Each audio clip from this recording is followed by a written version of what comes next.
Buenos días a todos. Hay poquita gente, pero como le comentaba Isabel, esta sesión se va a grabar y seguiremos difundiendo.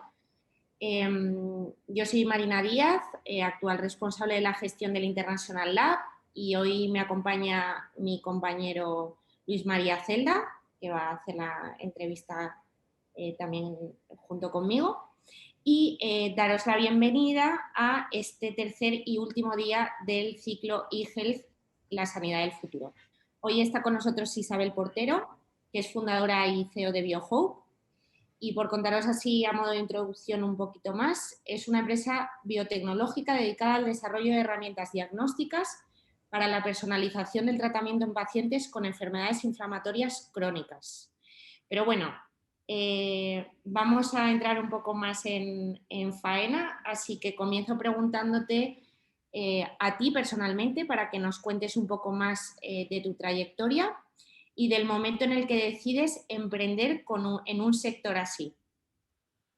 Vale, bueno, pues un poco haciendo la cosa breve, yo soy médico, soy internista y he trabajado en mi vida en distintos escenarios, todos relacionados con la salud, pero bueno, pues he trabajado en 3 hospitales, he trabajado como profesora universitaria, he trabajado en la industria farmacéutica y también en empresas de biotecnología. Son una especie de megamix.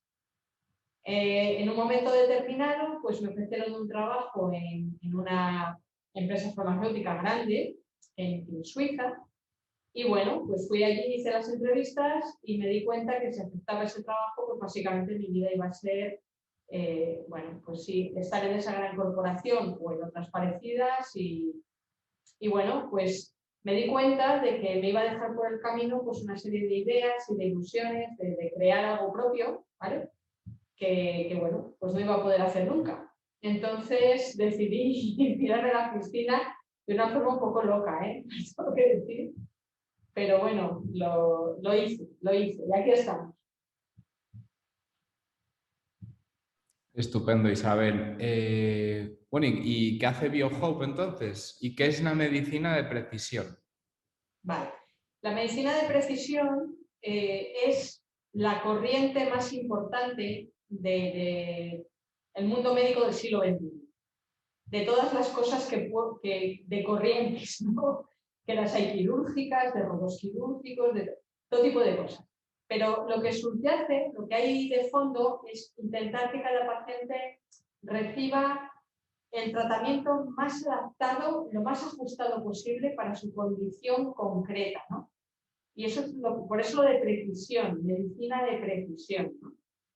Esa es la tendencia que, por ejemplo, está dominando la oncología de los últimos 20 años, por decir un área donde es muy palpable, ¿vale? Y bueno, pues nosotros lo que hacemos en BioHope es aplicar ese concepto general a un mundo en el que todavía no es posible aplicarlo por falta de herramientas, que es el de las enfermedades del sistema inmunológico. Y a colación de esto, Isabel, o sea, ¿cómo es el proceso antes de que llegue BioHope?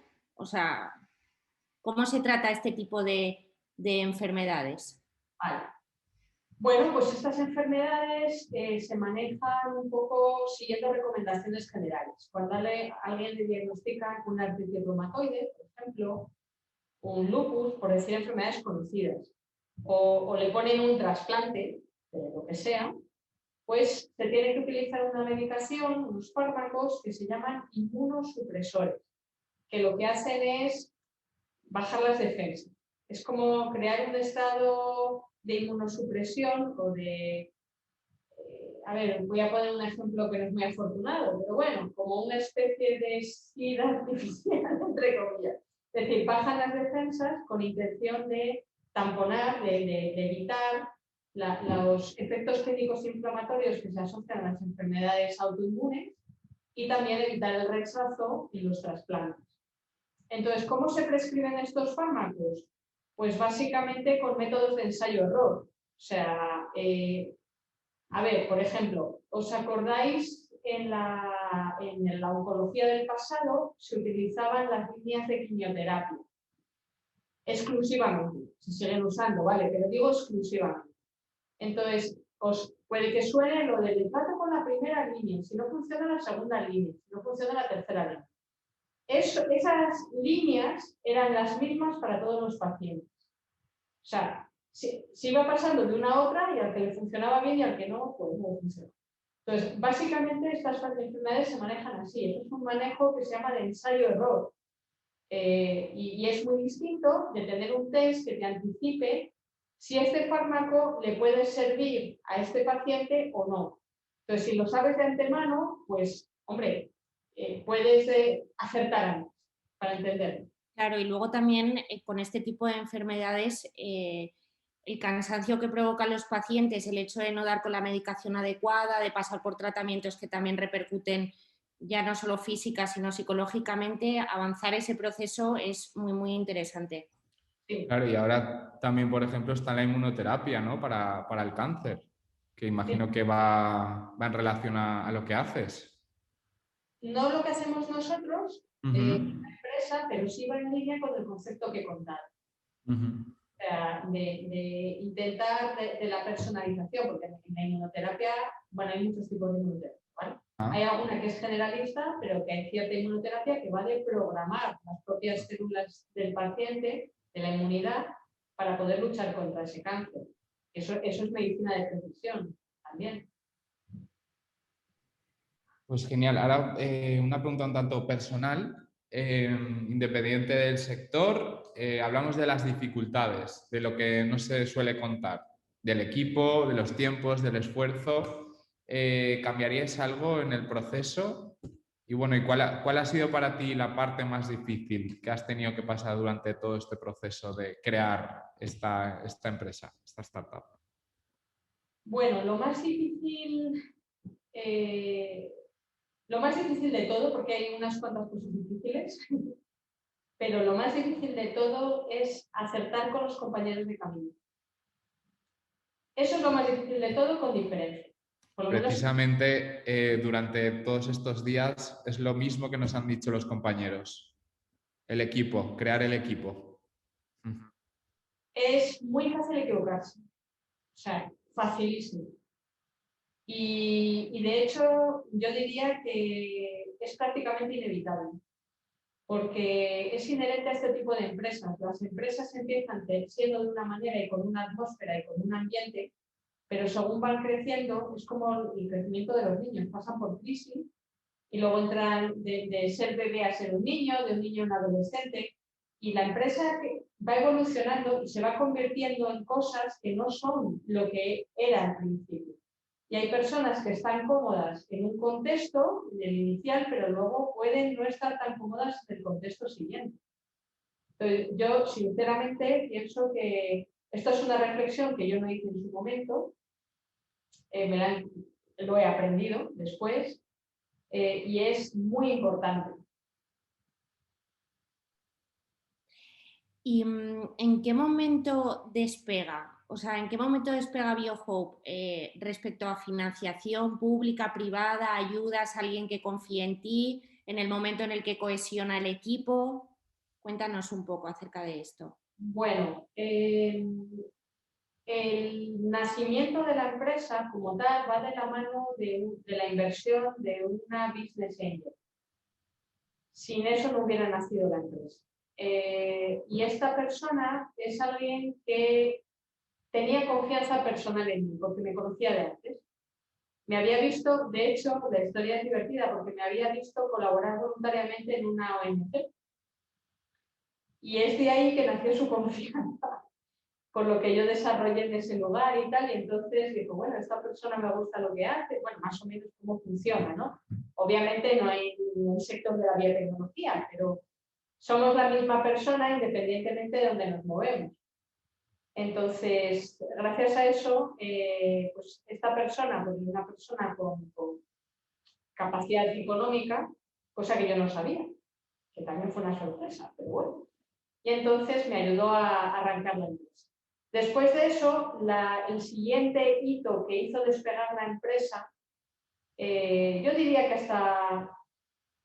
casi al nivel que tenemos ahora, ¿vale? Un poquito menos, porque luego hemos avanzado más, pero bueno, casi el nivel que tenemos ahora fue una subvención de la Comisión Europea, que fue una subvención grande que nos concedieron relativamente pronto en la historia de la empresa y que permitió dar un salto enorme, un salto de calidad. ¿Esas subvenciones del H2020 o sí? Del H2020. Una subvención para pymes, además. Sí, Ajá. justo coincide igual con los otros compañeros Sí, con los que total. hemos estado hablando estos días, que fue también un punto de inflexión, aparte de financiación privada y demás. Sí. Nosotros Entonces, luego hemos tenido financiación privada, bastante, pero si yo tengo que escoger dos hitos singulares, yo diría que son esos dos. entonces, Isabel, ¿estáis consiguiendo ser rentables? Pues no, Hoy por hoy, no. no porque no hemos iniciado la comercialización. Ah, vale.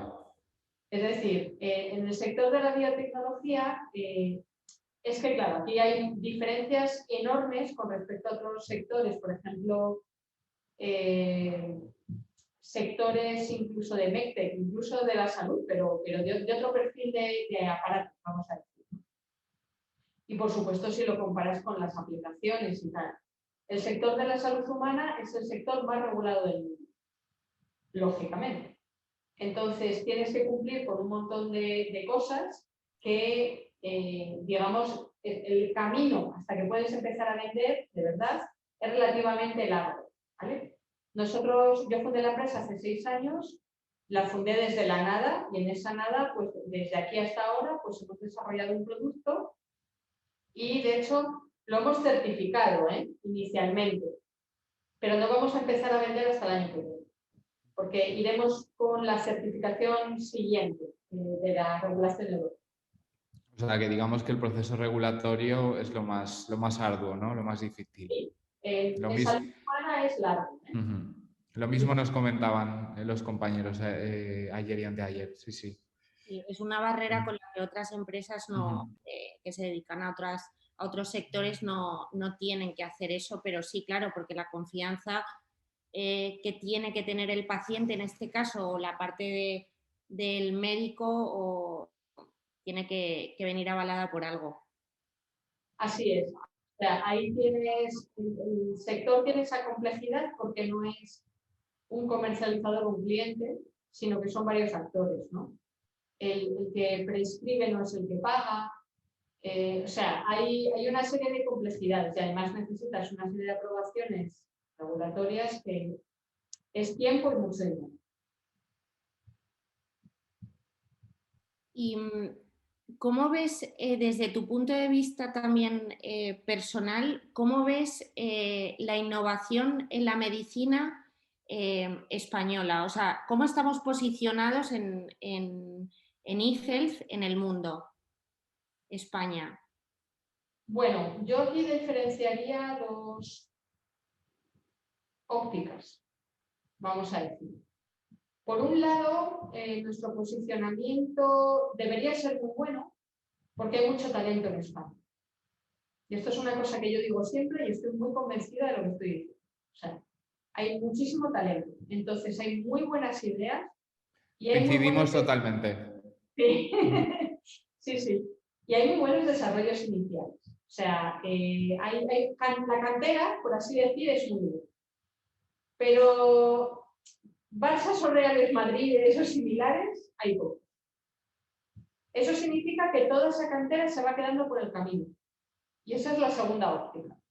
Nuestro posicionamiento, por lo menos desde el lado de la biotecnología no académica, ¿vale? Sino industrial, es regular. Y es regular porque se requiere de una, digamos, infraestructura, una infraestructura general. O sea, no solo de apoyo gubernamental y espacios, sino también de un ecosistema de inversión, etcétera, que en el caso de España existe, pero es muy limitado y es muy pequeño en comparación con otros lugares, con otros hubs, ¿no? No sé, por poner un ejemplo, en España puede haber, y en este mundillo nos conocemos todos, 4 o 5 fondos de inversión de biotecnología y pequeñitos, menos uno. Y en Boston, pues en 1.500. Ya. Bueno, y bueno, cambiando un poco de tema, ¿cómo te ha afectado la pandemia? Bueno, has hablado que no estáis comercializando todavía, pero ¿te ha afectado de alguna manera la pandemia, el COVID? ¿Te ha afectado en positivo o en negativo? Sí, claro. A ver, la pandemia yo creo que nos ha afectado a todos. Probablemente quien diga lo contrario miente, porque nos ha afectado en positivo y en negativo. Entonces, empezando por lo negativo, negativo ha habido, pero no muchísimo, ¿eh? En nuestro caso, lo que nos ha hecho ha sido retrasar ciertos planes de investigación clínica, porque los hospitales no podían. O sea, no era el momento de poderte hacer investigación clínica, de cosas de trasplantes, Vamos, es que nosotros mismos lo paramos porque era de pura ética. ¿Cómo le íbamos a decir a un enfermo trasplantado que esté inmunosuprimido que se vaya a un hospital con el COVID? Pues no se puede, ¿vale? Entonces, eso diría yo, lo más negativo que nos ha pasado. Pero positivo nos han pasado unas cuantas de cosas. Sobre todo la digitalización de la empresa. Que esto es algo que ya estábamos haciendo, o sea, ya estábamos iniciando, pero claro, le metió un acelerón. Entonces yo creo que la forma de trabajar actual es muy diferente a como trabajábamos antes y yo diría que nunca vamos a volver a la situación anterior. Para bien. O sea, yo creo que hay una serie de cosas que en nuestra empresa y probablemente en muchas, ciertas cosas se van a quedar para siempre. Y un poco retomando el punto anterior del posicionamiento de España en el mundo, en este sector, ¿qué información realmente se comparte en la comunidad científica mundial? Ahora, con todo esto del COVID y las vacunas y demás, es un tema que se comenta bastante. O sea, ¿realmente hay comunidad científica mundial? Es una buena pregunta. Hay, pero no tanta como se presupone, en mi opinión. Porque en general el mundo científico es como una espada de doble filo. Por un lado tiende a compartir cosas, pero por otro lado tiende a no hacerlo. O sea, hay los laboratorios tienden a ser herméticos, en general, los investigadores tienden a ser celosos de su trabajo. Lo comento sin juzgar, simplemente es un hecho, ¿vale?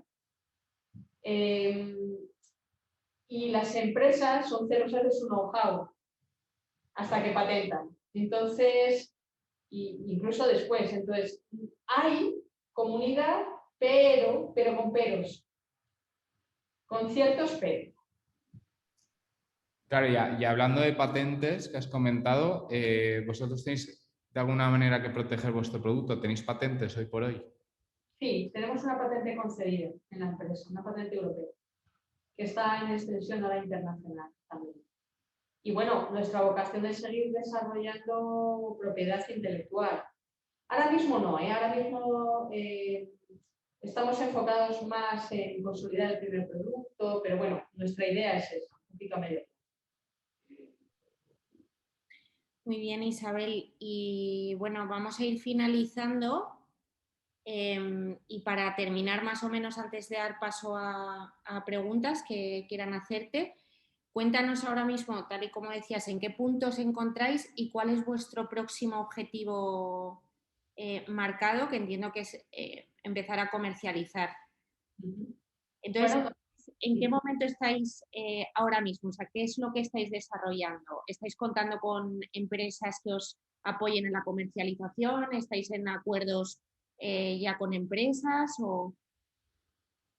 sí, nuestro siguiente paso es concluir el camino regulatorio con la nueva regulación. Bueno, es que hay el camino regulatorio para los test de diagnóstico in vitro justo tiene ahora mismo un salto, ¿no?, de regulación europea. Entonces, bueno, pues tenemos que concluir ese camino regulatorio Y luego nosotros estamos firmando acuerdos comerciales con empresas que se encargarán de poner ese músculo comercial, esos partners.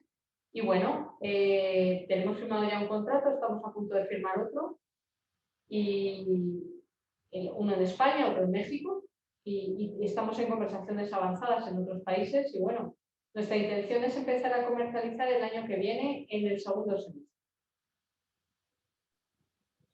Muchas gracias, Isabel. Yo creo que todos estamos de acuerdo en que ha sido una charla Muy didáctica interesante. y muy interesante. Enriquecedora, sobre todo. Sí. Un placer. ¿Alguien quiere hacer alguna pregunta? Como somos poquitos, podéis habilitar el micro y tenéis a Isabel para preguntar lo que queráis. Vamos a dar un minuto porque la gente suele ser un poco tímida. Y si no, tenéis el chat. Vamos a dejar en el chat la web de BioHope para que podáis ver un poco más.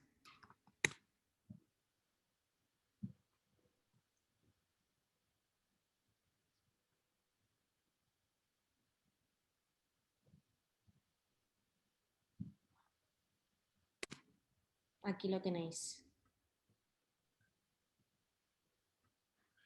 Si tenéis cualquier pregunta, yo encantada, ¿eh? Que no os asustéis. Nos está animando la gente. La verdad que es un terreno complejo. Bueno, es natural, es que es un sector complejo. Hay otros sectores más, digamos, donde la experiencia de usuario existe o es clara, ¿no? Y aquí en lo de la biotecnología, pues no tanto. Pero Bueno, quitando la vacuna del COVID ahora.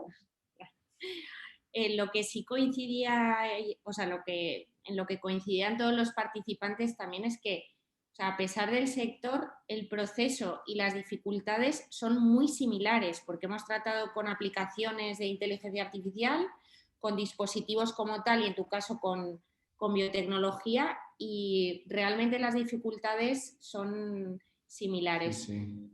Sí, o sea, y al final lo que vamos a concluir realmente es que las dificultades que estáis teniendo, tanto tú como los otros compañeros, es el proceso regulatorio, como comenta Marina, y el poder hacer equipo. O sea, el equipo, lo más complicado, el poder tener un buen equipo. Vale, tenemos aquí a una persona portugués o brasileño, bueno, que escribe el proceso de inversión, ¿no? De los business angels, cómo tuvo que ser detallado el business plan, ¿no? En términos de proyección de resultados. Creo que no, más o menos sí lo entiendo. Yo he entendido lo mismo. Vale. A ver, nadie te puede pedir tener una bola de cristal. O sea, todos los business plan tienen un punto de fantasía. ¿Sí? Porque llega un momento, cualquier business plan que supere los 3 años ya empieza a ser un poco fantasioso, ¿vale? Entonces, mi experiencia, los business angels, lo que más valoran es que la necesidad que tú quieres resolver sea una necesidad real, porque también, a ver, una de las grandes ventajas de mi empresa es que es una empresa creada desde la necesidad, porque yo soy médico. Entonces, lógicamente, soy como el usuario final, ¿vale? Hay muchos científicos que inventan necesidades para la tecnología que han desarrollado previamente. Y ese modelo a veces funciona, pero muchas veces no. Porque al final te tiene que comprar algo. Y además porque todos tendemos a enamorarnos de nuestra propia tecnología. ¿Vale? Y el resto de la gente pues puede no enamorarse de. Entonces, lo más importante es que la necesidad sea realmente importante y luego que vean que el planteamiento tiene sentido común. O sea, no tanto que la proyección de resultados, no es tanto que en términos de resultados, sobre todo de ventas, por ejemplo, pues sea una cosa pantagruélica y todo eso, los Excel aguantan mucho, aguantan muchas cosas y muchas barbaridades, ¿no? Es más importante que las premisas que tú pones, con las que construyes los Excel del plan de negocio, que son más importantes las premisas que el resultado de esto. Y las premisas tienen que ser coherentes y tener sentido común. Pues muchas gracias por tu respuesta, Isabel. ¿Alguien más? Te da las gracias, Carlos.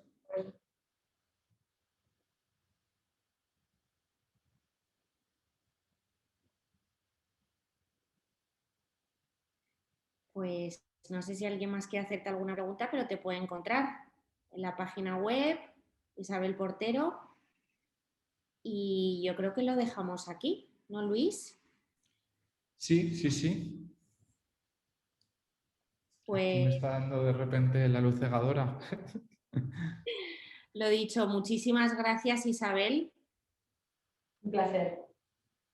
Muchas Y gracias, Isabel. mucha suerte con la comercialización y con la Ya por proyección. todas. Eso es. Pues nada, muchas gracias a vosotros y también agradecida por la labor que hacéis, ¿no? De dinamización de la innovación y de ponerla un poco en el escaparate, porque creo que en España estos son el tipo de cosas que son necesarias, ¿no? Son necesarias, sí, sí. Necesarias. Es un poco el modelo de país que escogió Israel, que por cierto, Israel tiene sus cosas, ¿eh? Yo no voy a entrar en otros temas. Pero bueno, desde el punto de vista económico hay que reconocer que fueron bastante listos, porque allí, por ejemplo, la biotecnología es una potencia y toda la innovación es una potencia y todo el modelo está montado sobre la innovación. Entonces, bueno, por copiar. Es verdad que queríamos, hemos hecho este ciclo un poco sabiendo que es un sector muy nicho y que no todo el mundo tiene interés, pero es tan importante divulgar cosas como esta y empresas españolas y startups que estáis elevando la categoría de la medicina y de la innovación en la medicina en nuestro país. Dos de las empresas que, como ya sabes, Isabel, que han participado en este ciclo, además están alojadas aquí en el centro y para nosotros es un orgullo poder contar con gente como vosotros para transmitir estos conocimientos. Así que Sí, queríamos darle visibilidad a vuestra labor. Era nuestro objetivo. Muy bien, pues muchísimas gracias. A ti, Isabel. Nos vemos. Un placer. Adiós a todos. Muchas Hasta gracias. luego.